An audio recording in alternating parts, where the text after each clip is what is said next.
Il était une fois dans un pays enchanté, un palais où vivaient des fées. À côté, dans la montagne, vivait un loup très méchant qui adorait manger les fées. Il mangeait beaucoup de fées. Un jour, une fée appelée Rose décida de tuer le loup. Ne sachant pas comment tuer le loup, elle alla chercher dans le grimoire des fées.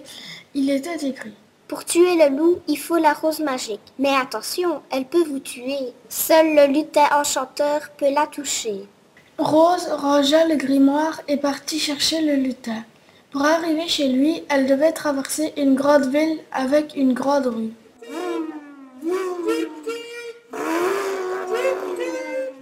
Mais les gens la prenaient pour une mouche et essayaient de l'écraser. Par chance, la fée réussit à éviter toutes les tapettes à mouches et elle sortit de la ville. Elle trouva le lutin et lui expliqua. J'ai besoin d'aide pour sauver mon royaume qui est attaqué par un loup. Le lutin répondit. Oui, qu'est-ce que je peux faire pour t'aider? La fée répondit. Venir avec moi pour chercher la rose magique qui pourra tuer le loup. Le lutin accepta de partir avec la fée. Pendant 10 jours et des nuits, la fée volait en tenant le lutin, mais arrivée au-dessus de la mer, elle n'avait plus de force. Je n'en peux plus, je n'arrive plus à voler et à te porter. Mais si tu me lâches, je vais tomber dans l'eau et je ne sais pas nager. Heureusement, le lutin vit une vieille chaussure qui flottait sur l'eau. La fée et le lutin l'utilisèrent comme bateau. Ils rencontrèrent une sirène. Bonjour sirène, Dit la fée. Connais-tu le chemin pour trouver la rose magique? Oui, il faut passer le grand rocher et aller tout droit. Peux-tu nous aider à aller plus vite? Demanda le lutin. Bien sûr. La sirène poussa la chaussure un moment, puis, comme elle était fatiguée, elle appela un ami dauphin. Il poussa la chaussure jusqu'à la plage et repartit dans l'eau.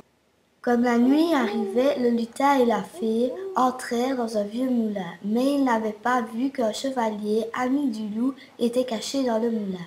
Il voulut attraper le lutin et la fée, mais il ne savait pas que le lutin avait un pouvoir magique.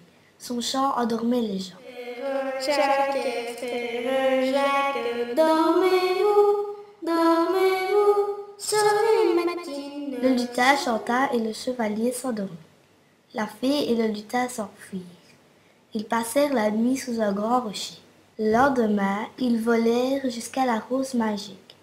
Le lutin l'accueillit. Il dit: Comment allons-nous voler jusqu'au loup? Le chemin est encore long. Une licorne qui vivait là